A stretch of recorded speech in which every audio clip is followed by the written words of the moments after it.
It said that Muslims were people who worshipped a moon god named Allah, who lived in a box in the desert in Saudi Arabia, and they were oppressive to women.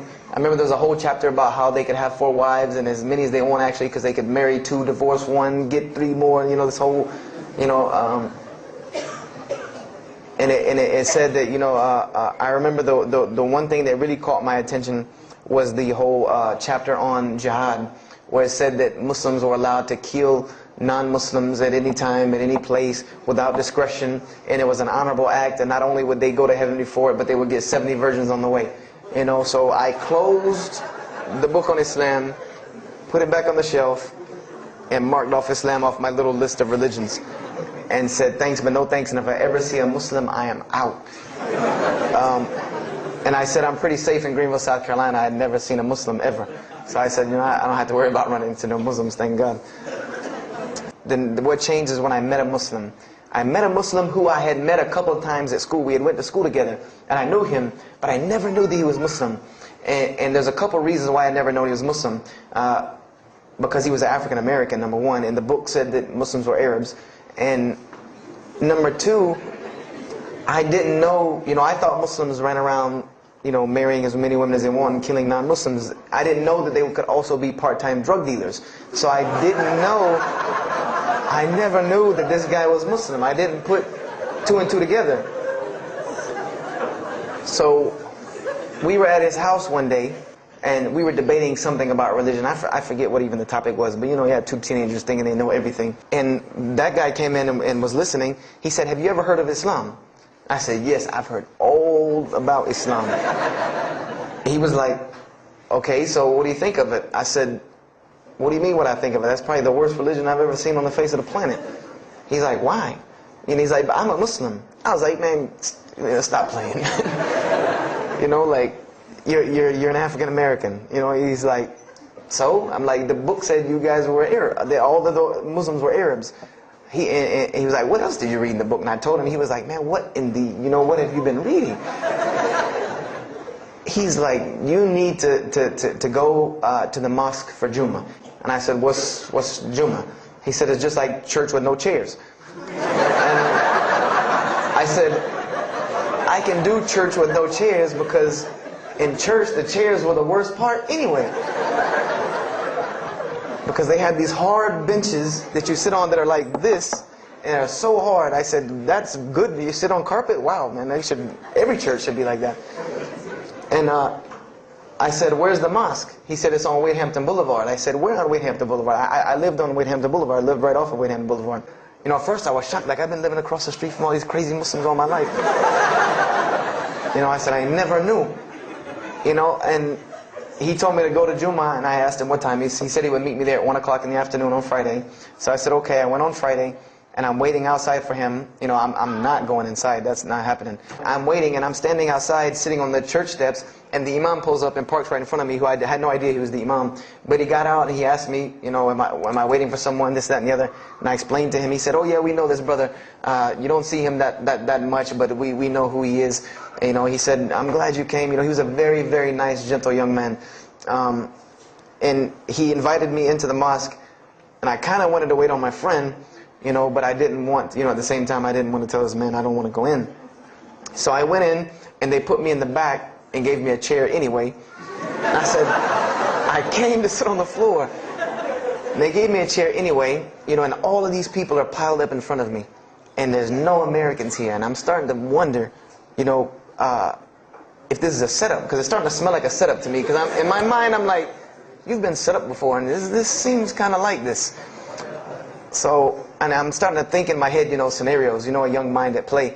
You know, I said, this other guy, my friend, he probably was in the same situation like me, and he probably made a deal with them to get out, as long as he brought other Americans and tricked them into coming to the mosque so they could do their jihad after Jummah and get their 70 virgins.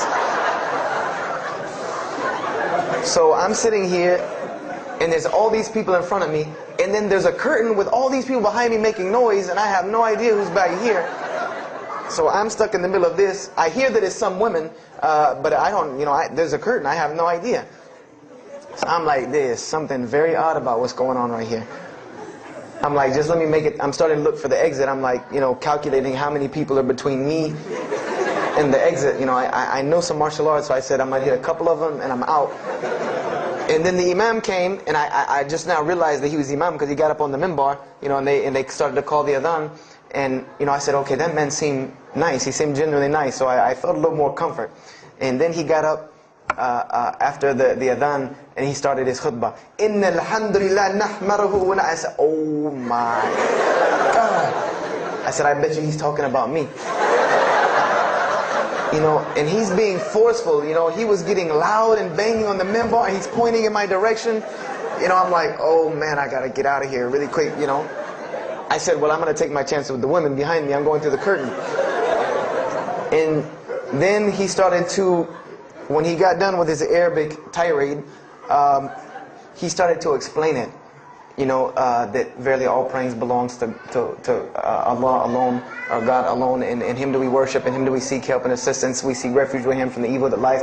He explained what he said in Arabic, and it sounded to me so beautiful. It was very, very beautifully prosed, what he said, and I wanted to know where he got that. I said, where did he get that?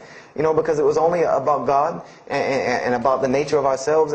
All of us should know that the beginning of the khutbah, and he quoted the 3 verses from the Quran. O you who believe, fear God as He should be feared and do not die. And instead of state of submission to Islam, he was a very wise man, because he translated everything. It was almost as if he knew I was there and translated everything for me. I remember to this day what the khutbah was about. And I don't know if he did it because I was there, or if that was his already planned khutbah, but it's almost as if it was meant for me. The khutbah was that, the title of it was that the forgiveness of Allah is open to anyone at any time, at any place, no matter what, unless they have committed shirk. And the prose of the khutbah was a very long hadith. A very long hadith that some of you will know.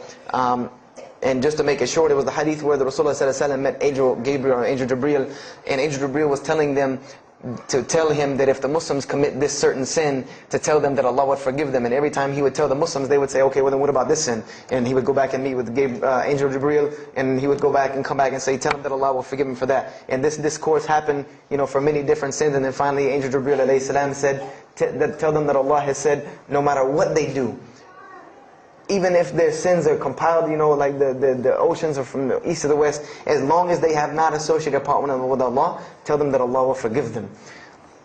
And I remember he told me that, or he said that, that the door of repentance to God is open as long as you have not seen the angel of death or the sun hasn't risen from the west. I didn't really understand the sun risen from the west thing at that time. But, and he said that, God's forgiveness has to come from God alone. This was the whole premise of his khutbah, was on forgiveness and tawbah. And I was saying to myself, these are all of the same concepts that I had formulated through reading the religious scriptures myself. And I'm asking myself, where did he get this stuff from? Where did he get all this? And he started using names like, he used the name Ibrahim alayhi salam, he used the name Musa, and I'm like, he translated it to Abraham and Moses. I'm like, where did he, where is he getting these? These are names from the Bible, I know these people. And so after the khutbah, they started lining up for the prayer. And I got apprehensive because everybody's getting up in front of me and blocking my exit from the door. And so I guess one guy in the back saw me, and because I had to move back a little bit, he said, we're about to pray. And I said, pray to who? And he said, to God. I said, which one? And he said, the one that created the heavens and earth. The same one that's in the Bible, the only creator of the heavens and earth, the only God. I said, yes, I know him. And so the Imam started to pray, and when he recited the Quran, I know it sounded very intriguing. I had no idea what it was. But then when I saw Muslims bow and prostrate on the floor, verses and verses of every religious book that I had ever read started ringing off in my head, that this was the way men of God prayed. And the first thing that I could think of in my mind was, this is worship. That's what I said to myself. This is not prayer, because prayers are asking God for something. These people are worshiping God. So I said to myself that you've written this religion off way too easily. I thought I was a much more open-minded person than that, and I was ashamed of myself that I had written it off with just one little book. I had put all this studies into the other religions. I read this one thing about Islam and was done. So I went to the Imam after Jummah. He talked to me, and I would have to say that I was probably a little bit rude with him. And I've asked him to forgive me. I saw him a few years later. I said, you got to forgive me for the first time you saw me. Because he started telling me, would you like to know a little bit more about Islam? He tried to give me some pamphlets. I said, no. I don't want any of this right here. I said, do you have a book? This is what I wanted to know. Do you have a book? Can you give me? He said, yes, we have a book. I said, it's called the Quran. I said, can I read it? Is it in English? Can I read it? He said, sure, you can read it. And then he tried to explain it to me a little bit, how it came by. I said, nah. Just give me the book, because the book should speak for itself. So I took the Quran home, and on Friday night I started to read it, because this is a book I had never seen before, and I was very interested. So I went home and I opened the Quran, and I read the Fatiha. It seemed to me kind of like the Lord's Prayer. It was a little similar to what I found in the Bible. But then I started to read Surah Al-Baqarah. I started to read Surah Al-Imran, and I started to see names that I had seen before. I started to see names like Abraham, Moses, David, Jesus, Yahya, John the Baptist, Zechariah, Mary. And I said, I know all of these names, but there was something different about these people in this book. The prophets that I found in the Bible were people that were deplorable, of not very good character. These same men in the Quran were someone who were at the highest echelon of moral character and moral fiber. They were someone that was an example to be followed because they lived the message that they preached. Therefore, they were able to be followed and emulated. So I read all of these chapters, and I read the story of Jesus, peace be upon him, because when I saw the name Jesus first, that really intrigued me. I wanted to see, what does this book have to say about Jesus? And I read the story in Ali Imran, and I read the story in Surah Al-Maryam, and it was more beautiful than anything I had ever read in the New Testament, or any nativity story that I had ever heard. It was more beautiful than that times 10. I remember the only thing that I could capture in my mind was the miracle of how, because in the Bible you never really figure out the conflict of how Mary gets over this finger pointing at her about her coming with a baby and she's not married. There's no real end to that. There's no real defense for her from this in the New Testament. But the Quran is so explicit and so clear that Jesus' first miracle was to speak from the womb, to speak as a baby and defend the honor of his mother. Something that you cannot deny. Something that you cannot deny about her, who Mary was, when you have this baby speaking on her behalf. So I would say I read the Quran entirely in 3 days. But that first night, after I had made it through Surah Al-Imran, my heart was already given to this book. I didn't know what it meant to be a Muslim. I didn't know how to be a Muslim. I didn't even know what that meant. But I knew that whoever it was that followed this book, I wanted to be like these people. I wanted to be like the people that I read about in this book. These were people I could follow. These were prophets. This was a book of guidance. And this was something that the book is calling and appealing to me. That if you don't believe in this book, you never see that. I've never seen this in any other scripture. The direct challenges that are in the Quran, that if you don't believe this book is true, put it to the test. Put it to the test. And this was something that was so astounding to me, that God is telling you over and over again, if you don't believe this is the truth, test it. Bring me something else like it.